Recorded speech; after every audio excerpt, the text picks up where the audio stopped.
They said I was just playing soldier for show, right there at the altar. My mother's hand swung up, and the whispers around the chapel turned into satisfied gasps. I didn't cry. I counted beats like defusing an IED. 1, memorize the faces. 2, lock the target. 3, activate the plan I'd hidden in my bouquet. When the screen behind the musicians lit up, the entire wedding hall understood why I'd come to the ceremony with a hard drive, not a handkerchief. They said, "She's no soldier. Tonight, I'm the commander, and the mission is ending a campaign that started with my own family. My name is Ava Sterling, and I've been rehearsing silence for 6 months. Every Sunday dinner at the Ward estate, every brunch with Mother's Society friends, they're all training modules with scripts I'm forced to memorize. When someone asks, Lorraine drills into me while adjusting my posture like I'm a mannequin. You say you work at the Veterans Hospital? Administrative? Nothing more. Don't mention the 145th Signal Brigade. Don't mention Incident Response Command. God forbid you mention Afghanistan. The irony isn't lost on me. In Kandahar, I coordinated supply chains under mortar fire.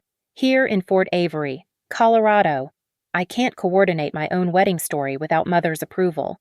Tonight's rehearsal dinner is another exercise in controlled breathing. Harold Howell, as he insists everyone call him, holds court at the head table. His Frontier Valor Fund banner stretched behind him like a general's campaign map. He's telling the story about the record-breaking donations again, voice booming with the authority of someone who's never actually served. 20% increase this quarter alone, he announces, raising his scotch. The ice clinks against crystal 3 cubes, always 3, like everything else in his life calculated, measured, performed. I adjust the microscopic recording device sewn into my dress collar. 1/8 millimeter wide, military grade, invisible unless you know exactly where to look. The kind of tech Hal thinks only exists in spy movies. Ava, sweetheart, Lorraine's voice cuts through my tactical assessment. Stop fidgeting. You're slouching again. Her fingers pinch my shoulder blade, pulling it back. Shoulders down, chin parallel to the floor. How many times must we practice this? 17. That's how many times she's corrected my posture since I arrived at 6:30. But I don't say that. I adjust my spine to regulation stance, not military regulation, but Lorraine Sterling regulation, which somehow requires more precision than weapon assembly. Ethan squeezes my hand under the table. 3 quick pulses our code for hang in there. His thumb traces the callus on my trigger finger.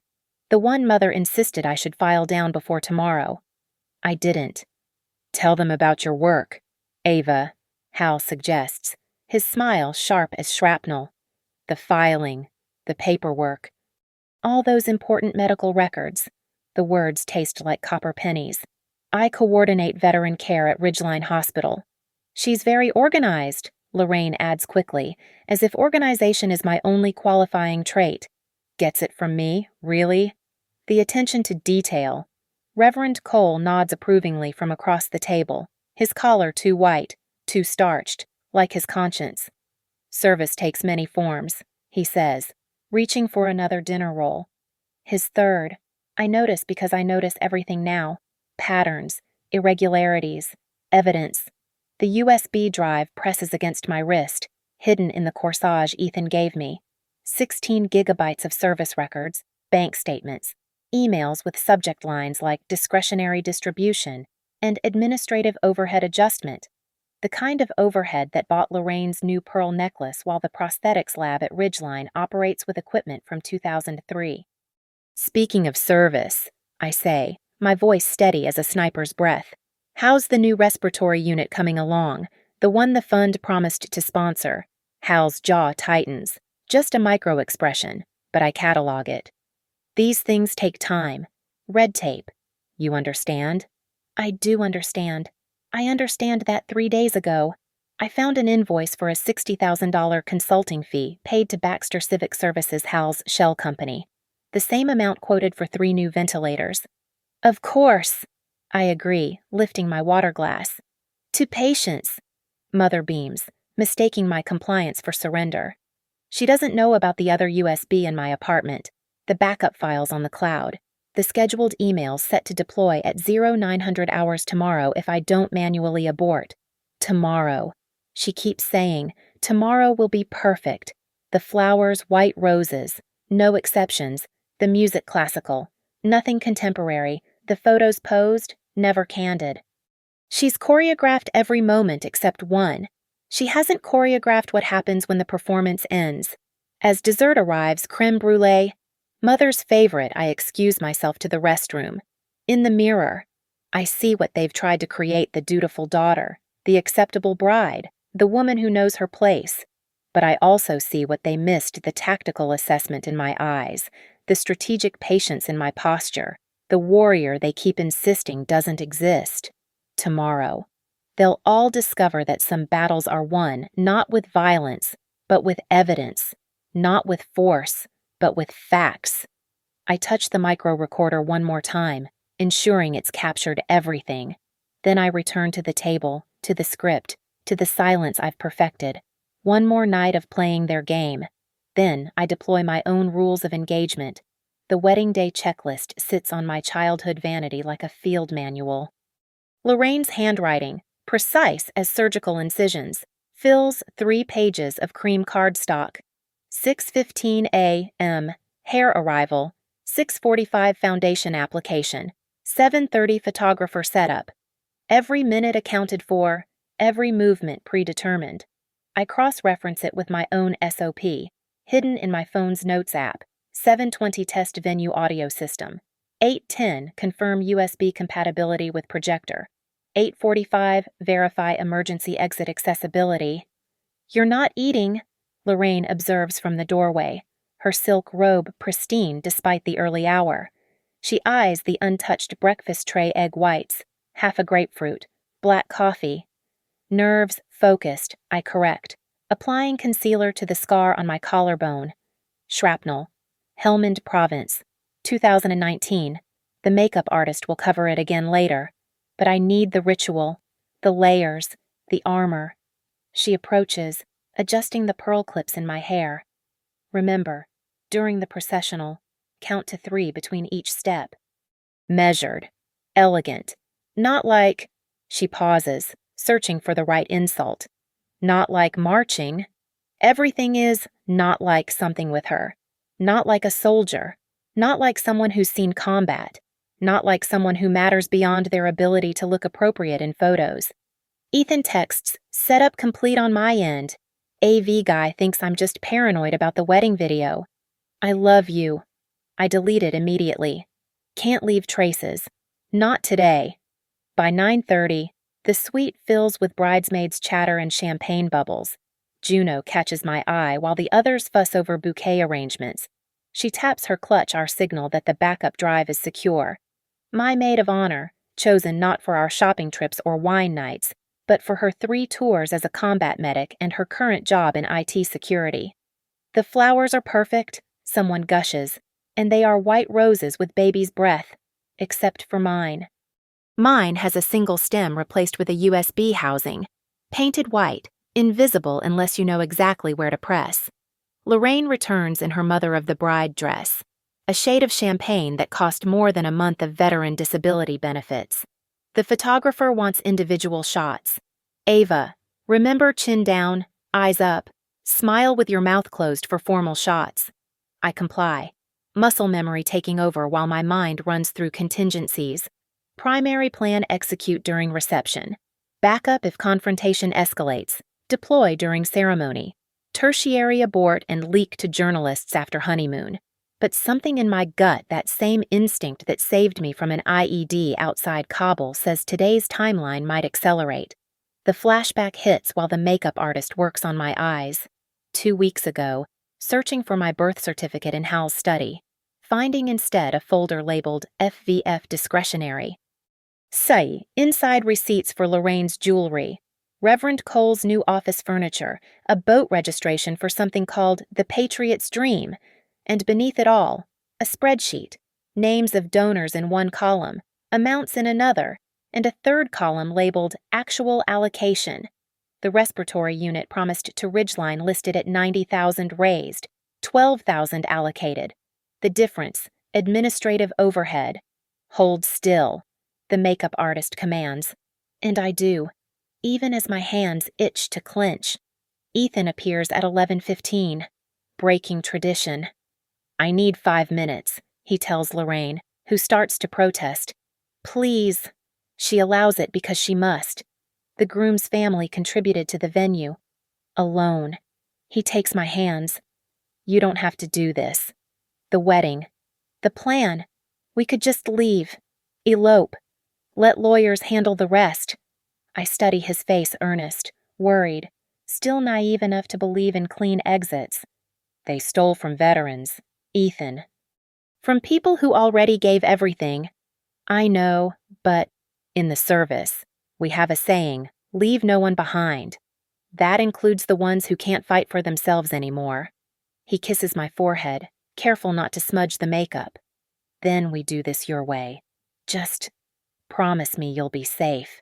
Safe, as if I haven't calculated every angle, every reaction, every possible point of failure, as if I haven't been in far more dangerous situations with far less preparation. I promise. I lie, because some promises are about comfort, not truth. Noon approaches like an artillery deadline. The dress Lorraine's choice, not mine, fits like a constraint, all satin and expectations. But underneath, I'm still me. The recorder at my collar, the USB in my bouquet, the evidence backed up in 3 locations, the lawyer on standby, the journalist contacts ready. It's time, Lorraine announces, and for once, she's right. Time to end the performance. Time to begin the operation. The processional music echoes through St. Barrow's vaulted ceiling like a countdown, each note measured, each pause calculated. I count my steps 1, 2, 3, pause exactly as Lorraine instructed, though my reasons differ from hers. Ethan waits at the altar, his smile both nervous and knowing. Behind him, Reverend Cole adjusts his vestments, that $60,000 consulting fee practically gleaming in his freshly whitened teeth. The pews hold 200 guests, each carefully curated by Lorraine. Defense contractors on the left, society wives on the right, and scattered throughout the donors to Hal's Frontier Valor Fund, unknowingly financing his boat rather than ventilators. I reach the altar, hand off the bouquet to Juno, keeping my thumb on the hidden USB just long enough to confirm it's still there. The congregation settles. Reverend Cole opens his leather-bound ceremony book. Dearly beloved, he begins, and I track the exit's main door, 12 paces behind me. Side door near the organ, currently blocked by flower arrangements. Emergency exit behind the baptismal font. Locked from outside, I checked. The traditional words wash over us. Love, honor, cherish. Each vow a small betrayal of what's coming. Ethan squeezes my hands during, for better or worse, understanding that worse might arrive sooner than anyone expects. Then Cole reaches the moment. The pause that changes everything. If anyone objects to this union, speak now or forever hold your peace. The silence stretches for exactly 2 seconds before Lorraine stands, my mother styled to perfection. Wearing pearls bought with stolen funds rises from her front row seat like she's accepting an award. I need to say something. Gasps ripple through the congregation. This isn't part of her script, but her narcissism always did trump her planning. My daughter, she begins, voice carrying that practiced charity gala projection, wants you all to believe she's something special. Something heroic. She laughs, brittle as winter branches. But I know the truth. We all do. Reverend Cole shifts uncomfortably. This wasn't in their arrangement. She plays dress-up in uniforms. Lorraine continues, walking closer to the altar. Collects little ribbons and medals like a child with costume jewelry. She thinks serving coffee and filing papers at a military base makes her what do you call yourself? Dear a warrior. The blood in my ears sounds like helicopter rotors. I stay perfectly still. Hal stands now too, supporting his wife's performance. Participation trophies, he adds, loud enough for everyone to hear.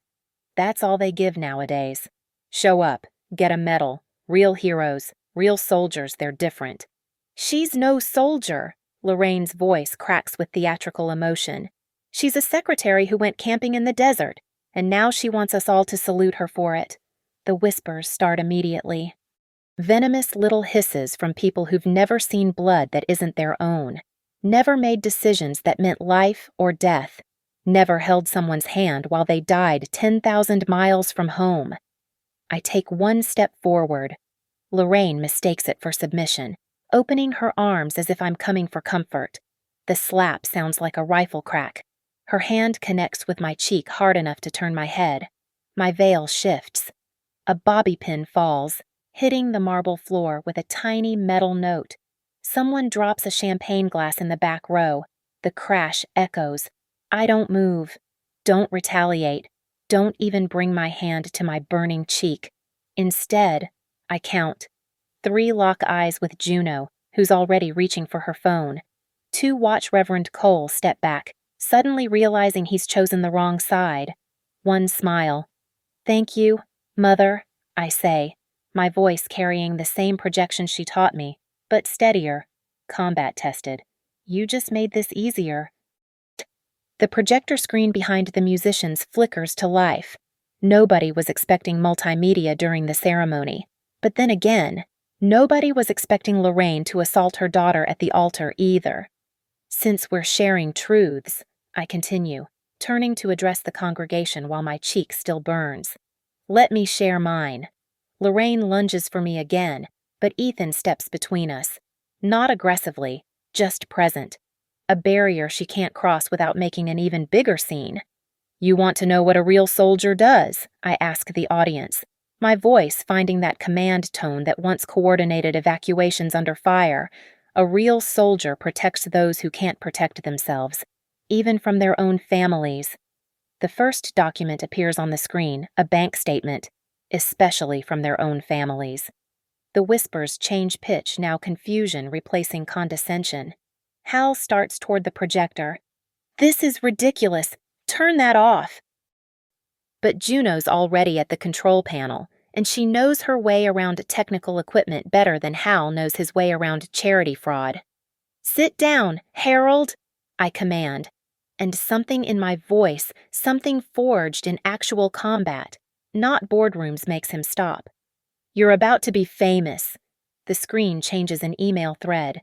The subject line reads, Discretionary Funds Confidential. The sender, Harold Baxter. The recipient, Reverend Cole. The whispers become gasps. The gasps become silence. The silence becomes the sound of 200 people learning they've been robbed. The chapel air shifts like atmospheric pressure before a storm.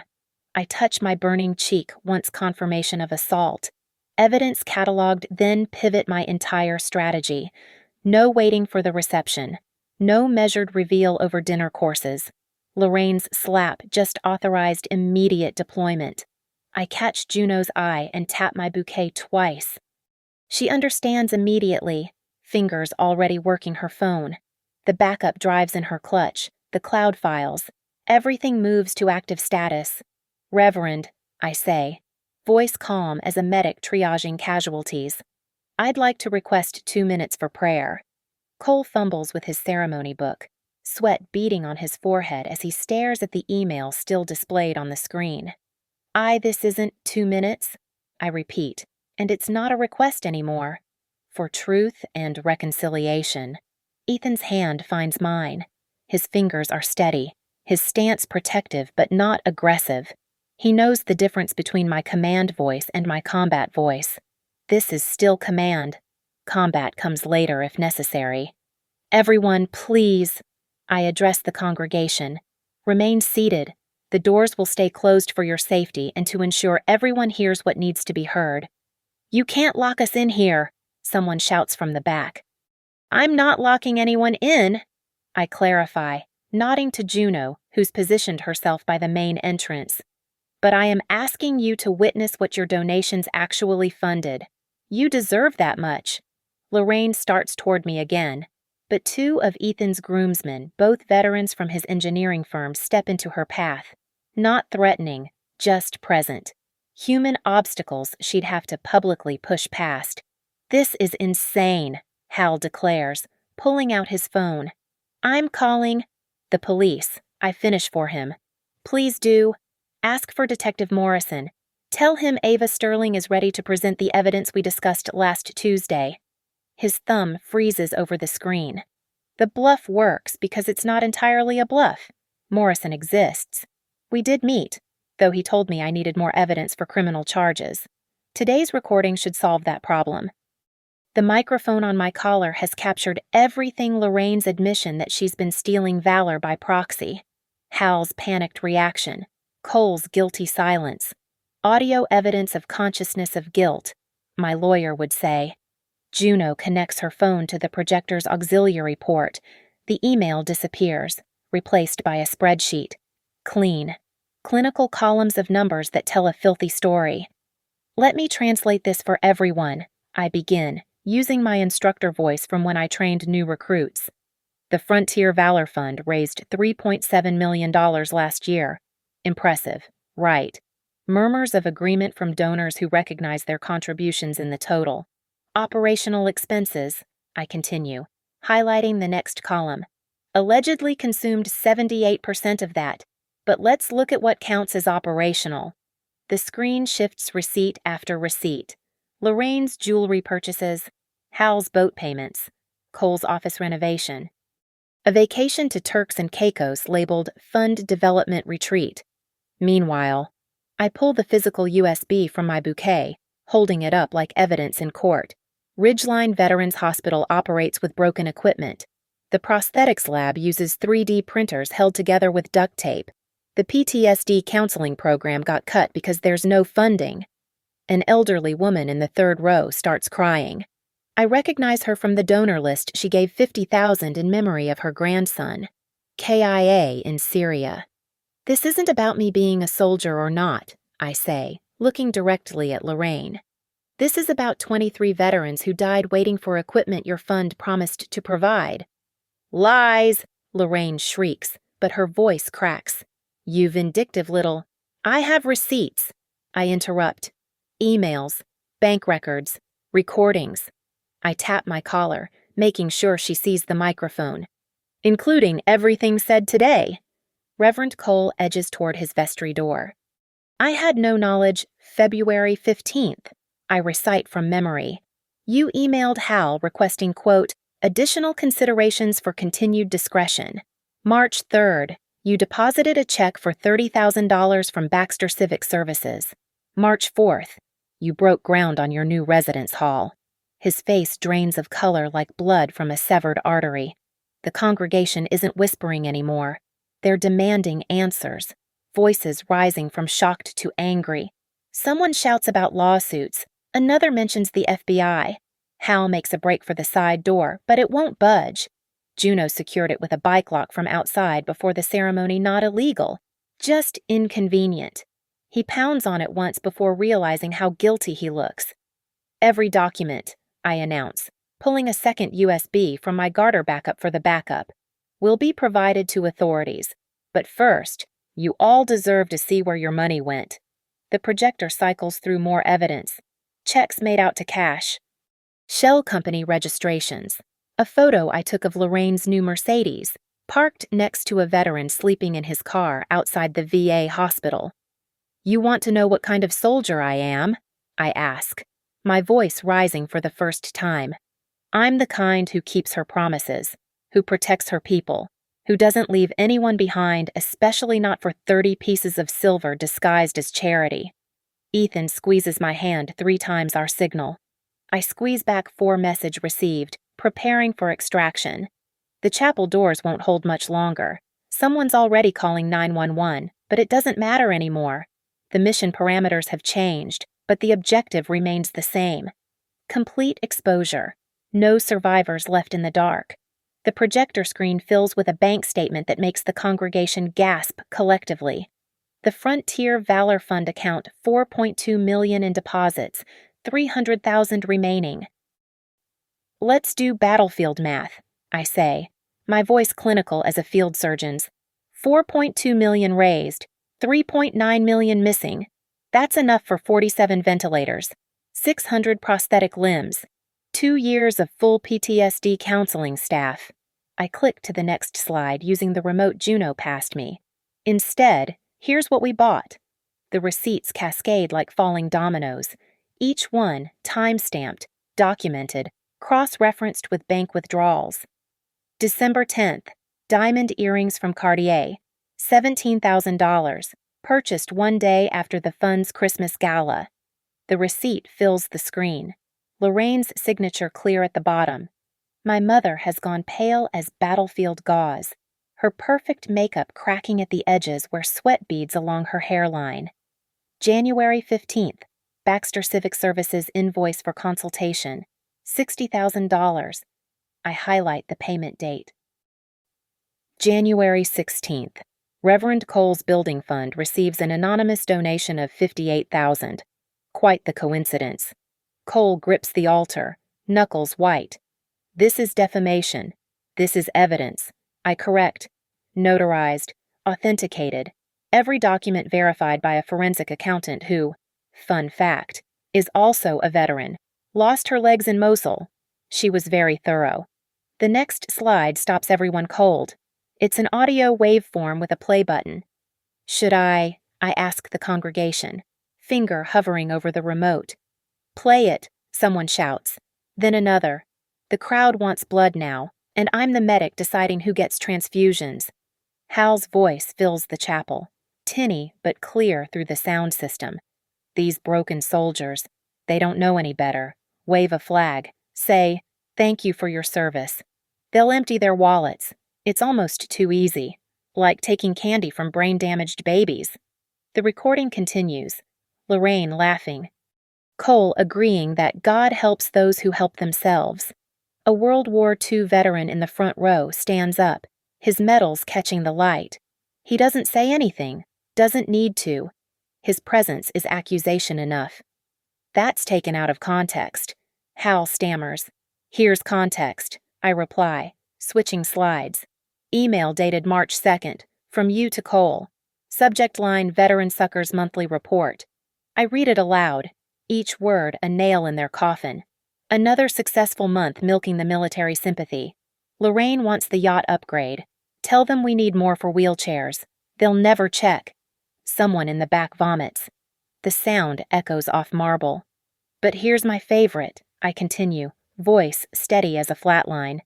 Security footage from Ridgeline Veterans Hospital, dated last Monday. The grainy video shows the prosthetics lab. A young Marine, maybe 22, trying to attach a malfunctioning prosthetic arm. The equipment breaks. He throws it against the wall and collapses, sobbing. That's Lance Corporal Martinez, I narrate. 3 tours. Lost his arm saving 4 people from an IED. The equipment he needed cost $8,000. The same week, this was purchased. Final slide, a receipt for a fur coat. $8,200. Lorraine Sterling, purchaser. You're destroying our family. Lorraine screams, mascara finally breaking ranks, streaming down her cheeks in black rivers. No, I reply, turning to face her fully. You destroyed 23 families. I'm just doing triage. The congregation erupts, donors demanding refunds, veterans identifying themselves, sharing their own denied claims. Someone's live streaming on Facebook, another's already on the phone with Channel 7 News. Hal lunges for the projector, but Ethan's groomsmen form a wall, not violent, just immovable, military bearing, even in tuxedos. The FBI will hear about this, Hal threatens. They already have. I pull out my phone, showing an email timestamp. Sent at 11:59 last night, CC'd to the IRS, the State Attorney General, and the Veterans Affairs Fraud Division. They should be very interested in your creative accounting. Reverend Cole tries once more for the vestry door. This is a house of God. Then let's talk about God, I interrupt. Matthew 21, verse 12. Jesus entered the temple and drove out all who were buying and selling there. You turned a veterans fund into your personal marketplace. You monetized sacrifice. I pull the final USB from my shoe. Yes, I had 3 and hold it up. This one contains every donor's information and exactly how much of their money went to actual veterans. Spoiler alert, it's less than 4%. The elderly woman who'd been crying stands up. I gave that money for my grandson's memory. And they spent it on vacations. I confirm. But your grandson's memory, that's worth more than anything they could steal. And after today, it'll help put them in prison. The screen changes one last time. A simple list. 23 names. 23 veterans who died waiting for equipment the fund promised. These are the real casualties, I say, reading each name aloud. Private First Class Jason Chen. I pause, making sure I pronounced it correctly. Died waiting for dialysis equipment. Sergeant Maria Santos. Suicide after PTSD treatment was defunded. Captain James Murphy. Complications from using outdated prosthetics. By the 15th name, even Lorraine has stopped protesting. By the 23rd, the chapel is silent except for muffled crying. Every person on this list, I conclude, died because someone decided a yacht upgrade mattered more than their lives. The silence that follows sounds like taps. The chapel doors burst open with professional precision. Not kicked, that's for movies, but opened with the controlled force of people who know exactly what they're doing.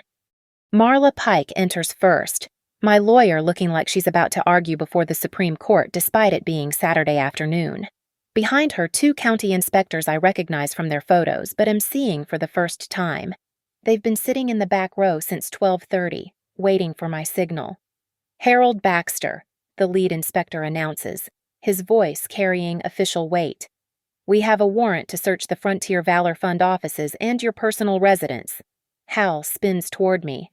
You set this up. You planned. I gathered evidence. I correct, handing Marla the USB from my bouquet. You committed the crimes. I just documented them. Marla steps forward, her heels clicking against marble like a judge's gavel. Mr. Baxter, Mrs. Sterling, Reverend Cole. You should know that Ms. Sterling has power of attorney for 17 veterans whose benefits were fraudulently diverted. She produces a folder thick as body armor. Signed affidavits. Each one detailing promised equipment never delivered, treatments never funded, claims mysteriously denied after donations were made in their names. The second inspector moves toward Cole, who backs against the altar. Reverend, we'll need access to your office safe. I don't consent. The warrant covers church property used in conspiracy to commit fraud. Marla interrupts. Your consent isn't required. Someone in the congregation starts slow clapping. Then another. Not celebration. This isn't that kind of moment, but acknowledgement. Recognition. The kind of applause you give when someone finishes a brutal marathon. This is entrapment, Lorraine shrieks, her perfect composure finally shattered completely. She recorded us without permission. Colorado is a one-party consent state, Marla says smoothly. Ms. Sterling was legally entitled to record conversations she was part of. Additionally, financial fraud isn't protected by any privacy statute. I pull out my phone, showing a recording app still running. Everything from today, including the assault, is documented.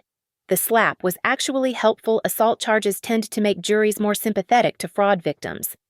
A commotion at the back Channel 7 News has arrived, camera already rolling. Someone definitely called them, though I'll never admit it was part of the contingency plan.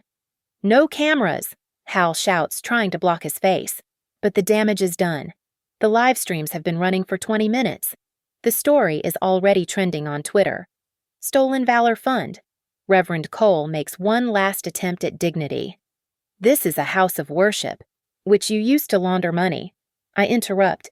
Every anonymous donation traced back to Hal's shell companies.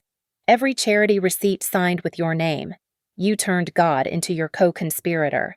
The FBI arrives at 12:58, I know, because the chapel clock chimes once. 2 agents, discreet but unmistakable in their authority. They've been waiting in the parking lot. Marla confirms with a nod. Mr. Baxter, the senior agent says, we need you to come with us. You're not under arrest at this moment, but you're a person of interest in interstate wire fraud. Interstate, Hal's voice cracks. Donors from 14 states. I supply helpfully. That makes it federal. Lorraine tries to remove her pearl necklace, but her hands shake too badly. The pearls that cost 3 veterans their mobility. Mrs. Sterling. The second agent addresses her. We'll need you to remain available. Don't leave town. She looks at me, and for the first time in my life, I see her without her mask. No society smile, no performed grace. Just a woman realizing her daughter learned strategy from the best and used it against her. Why? She whispers. Because Corporal Williams needed a wheelchair, I answer. Because Sergeant Davis needed insulin. Because Lieutenant Morrison's widow needed the death benefits you convinced her to donate back to the fund. I step closer, close enough that only she can hear. Because you taught me that appearance matters more than substance. So I appeared to be your obedient daughter while I built a case that will destroy everything you care about. The projector still cycles through evidence. Bank statements, emails, photos, each one another round in the magazine, and I have thousands more. Juno appears at my elbow with a tablet. The cloud drive just went public. News outlets have access to everything. Including, I ask, though I know the answer, including the recording from Hal's office where he calls veterans damaged goods and easy marks. Hal's legs give out. He sits hard on the front pew, head in his hands. The investigators flank him, not arresting, but certainly not letting him leave. There's more, Marla announces to the congregation. Ms. Sterling has established a legitimate veterans fund with proper oversight. Every donor here today can redirect their contributions to the real fund, with full transparency and quarterly audits. The World War II veteran stands again. Where do I sign? Others echo him.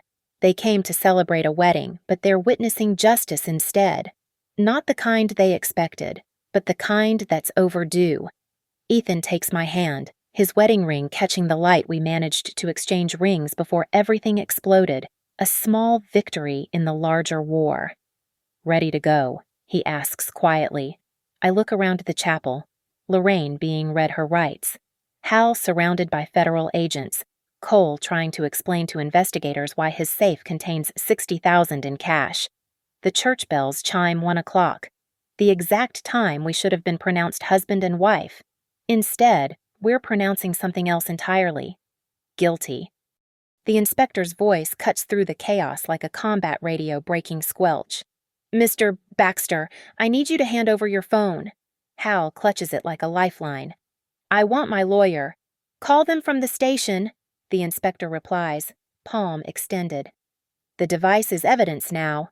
As Hal reluctantly surrenders his phone, Lorraine starts peeling off her pearl necklace with trembling fingers. The clasp catches. She yanks harder, and the strand breaks. Pearls scatter across the marble floor like spent shell casings, rolling in every direction. The sound individual pearls hitting stone creates a strange rhythm. Click, click, click, like a countdown ending. Those pearls, I announce, loud enough for everyone to hear, cost $32,000. That's 4 veterans' prosthetic legs, or 6 months of PTSD counseling, or stop, Lorraine screams. Just stop talking. But I'm not done. The microphone on my collar is still recording, and Hal just made a crucial mistake. Actually, I say, turning to the investigators, you should check his last call. About 30 seconds ago. He tried to delete something. The inspector powers on Hal's phone, scrolling through recent activity. His eyebrows rise. Attempted deletion of messages to someone named Cleveland Operations. Who's that? Hal's face drains of remaining color. I want immunity. That's not how this works, Marla interjects. You don't get to negotiate after the evidence is collected. But Hal's panicking now, the kind of panic that makes people stupid. It wasn't just us. The whole network, Cleveland, Detroit, Buffalo, they're all running the same scheme. The FBI agents exchange glances. One starts typing rapidly on his phone. Harold, Lorraine shrieks, "Shut up. They have everything anyway." Hal continues, desperate. Cole knows about Buffalo. He set up their reverend too. Same system charity fraud through churches, cleaned through shell companies. Reverend Cole tries to run. Actually runs in his ceremonial robes, making it 3 steps before an inspector catches his arm. "Sir, you need to remain here." "I have diplomatic immunity," Cole babbles nonsensically. "Clergy privilege sanctuary." "This isn't medieval Europe," Marla says dryly. "And fraud isn't protected by religious freedom."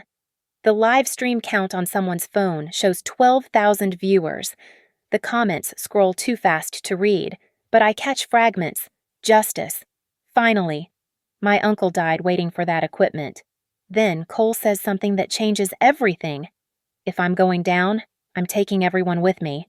He pulls out his own phone, still in his grip. 3 years of recordings. Every meeting, every plan, every time Lorraine called veterans walking welfare cases. My mother lunges at him, but the investigators intervene. It takes 2 of them to separate them, Lorraine clawing at the air between them like she's trying to grab the words back.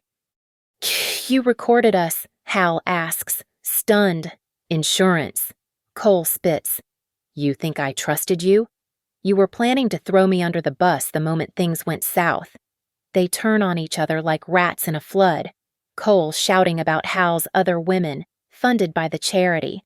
Hal revealing Cole's gambling debts. Lorraine screaming at both of them about incompetence. The congregation watches in horrified fascination. Some are still recording. Others are on phones with lawyers, presumably about recovering donations. "Ma'am," an FBI agent approaches me. "We'll need your evidence files transferred to our servers." "Already done," Juno says, showing her tablet. "Uploaded to the FBI tip line 40 minutes ago. Case number 778492. The agent checks his phone, nods. "Confirmed receipt. This is comprehensive." "I had help," I admit, glancing at the veterans scattered throughout the chapel. People who knew what to look for because they'd been denied what they were promised. One of them, Staff Sergeant Rivera, still in his dress blues, stands up. "I kept every rejection letter, every lost application, every promise that mysteriously disappeared." Another veteran joins him, then another. Soon, 15 veterans are standing, bearing witness. "We all knew," Rivera continues. "We just needed someone with the access and the guts to prove it." The church bells chime again, 1:15. In another timeline, we'd be taking wedding photos now. Instead, we're watching handcuffs appear. "Harold Baxter," the FBI agent says formally. "You're under arrest for wire fraud, money laundering, and conspiracy to defraud the United States government." The handcuffs click shut with a sound like a rifle bolt chambering. Final. Irreversible. "Lorraine Sterling, you're under arrest for the same charges." My mother looks at me as the metal circles her wrists. "Your wedding day." "You destroyed your own wedding day." "No," I reply, my voice steady as a medevac pilot in a storm. "You destroyed 23 lives. I just picked today to balance the scales."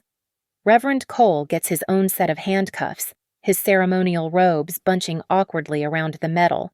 He's saying something about forgiveness, but nobody's listening anymore. As they're led out, Hal makes one last attempt. "Nobody died because of us. We just moved money around." I hold up my phone, showing the list of 23 names again. Lance Corporal Williams, dead from preventable kidney failure.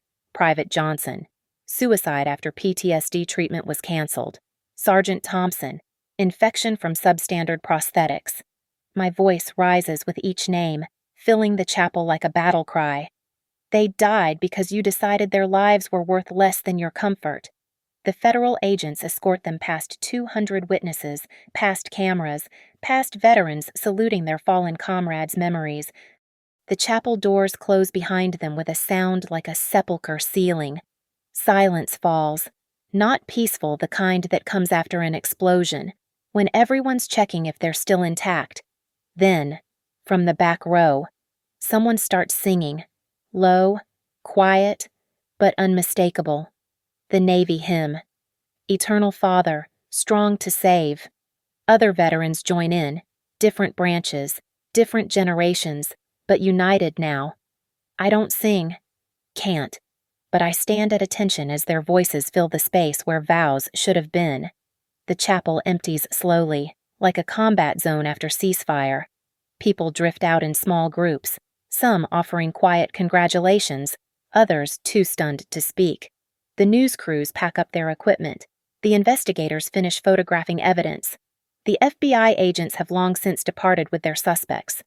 I stand at the altar where I should have been married, watching sunlight stream through stained glass onto scattered pearls. Each one catches the light differently, some in shadow, some blazing like tiny stars. I bend down and pick up a single pearl, rolling it between my fingers. $32,000 of stolen benefits, reduced to costume jewelry scattered across holy ground. Here, I say, approaching Lorraine's sister, who's remained frozen in the front pew. I place the pearl in her palm. A souvenir, reminder that things aren't always what they appear. She stares at it, then at me. She's my sister, but those names, those 23 soldiers.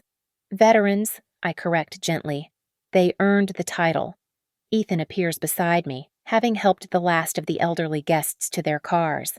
His boutonniere is crushed, his jacket off, sleeves rolled up. He looks nothing like a groom and everything like the partner I need. The courthouse is open until 4, he says quietly. Judge Martinez is a veteran. Marla called he's willing to marry us. No fanfare, just us and 2 witnesses. I look at Juno, still guarding her tablet like it contains nuclear codes, which, in a way, it does. She nods. Let's go, I say. We walk toward the chapel doors, my heels clicking against marble, stepping carefully around the remaining pearls. At the threshold, I turn back once. The altar stands empty. The projector screen is dark. The flowers are already wilting. It looks like a battlefield after the medics have finished quiet, cleared, but forever changed. Outside, the Colorado sun hits harsh and bright. Reporters surge forward, but I raise one hand halt gesture, military crisp, and they actually stop. One statement, I say. The Valor Recovery Fund launches Monday. Every dollar traceable, every expenditure public, every veteran verified. Information at valorrecoveryfund.org. What about your parents? Someone shouts. They made their choices. Today, they faced consequences. That's how justice works. Your wedding, another begins. Is happening, Ethan interrupts, taking my hand. Just not here. Not anymore. We walk past the cameras, past the questions, past the remnants of Lorraine's perfect society wedding. Juno follows, already pulling up directions to the courthouse on her phone. In the parking lot, I stop at a familiar van. Staff Sergeant Rivera sits in the driver's seat, prosthetic hand gripping the wheel. Thank you, he says simply, for doing what we couldn't. You did everything, I reply. You survived. You testified. You refused to be forgotten. I just had access to the evidence. He salutes. I return it, probably for the last time in this context. At the courthouse, Judge Martinez waits in his chambers. Vietnam veteran, Purple Heart, understands that some battles don't end when you leave the field. The ceremony takes 4 minutes. No music, no flowers, just promises that mean something because we've already proven we'll keep them. By the power vested in me, Martinez concludes, I now pronounce you husband and wife. Ethan kisses me, careful and certain. Juno snaps a photo on her phone, the only wedding picture that will matter. So what now? Juno asks as we sign the certificate. Now we go to work, I answer. 23 names on that list. 23 families who need to know their sacrifice exposed the truth. 23 reasons to make sure the new fund actually helps people. We walk out of the courthouse married, vindicated, and exhausted. The sun is setting over the Rockies, painting the sky in shades of victory and loss. My phone buzzes a text from Marla. Hal flipped, gave up the entire network. FBI raid in 6 states starting tonight. You did it. I delete the message. Don't need it anymore. The evidence speaks for itself. As we reach our car, not a limo, just Ethan's practical Honda, I see something that stops me cold. Across the street, in the park, someone has set up 23 small American flags. A handwritten sign reads, "For the 23 who waited too long." I don't know who did it. Doesn't matter. They understand what today was really about. Not revenge, recognition, not destruction, justice, not my wedding, their memorial. I touch my collar where the microphone sat all day. Now silent. The recording is over. The evidence is submitted. The guilty are in custody. Mission complete. Ethan starts the car, and we drive away from Fort Avery's courthouse as the sun drops behind the mountains. In the rearview mirror, I watch the flags flutter in the evening breeze, 23 sentinels keeping watch. My mother was wrong about one thing above all. I am a soldier, and soldiers don't leave anyone behind. Not even when it costs us everything. Not even on our wedding day. Especially then. Thank you for listening to this story. I'd love to know where you're listening from. Drop a comment below and let's connect. If this story moved you, please subscribe to the channel and share your thoughts. Your stories matter too, and I'd be honored to hear them.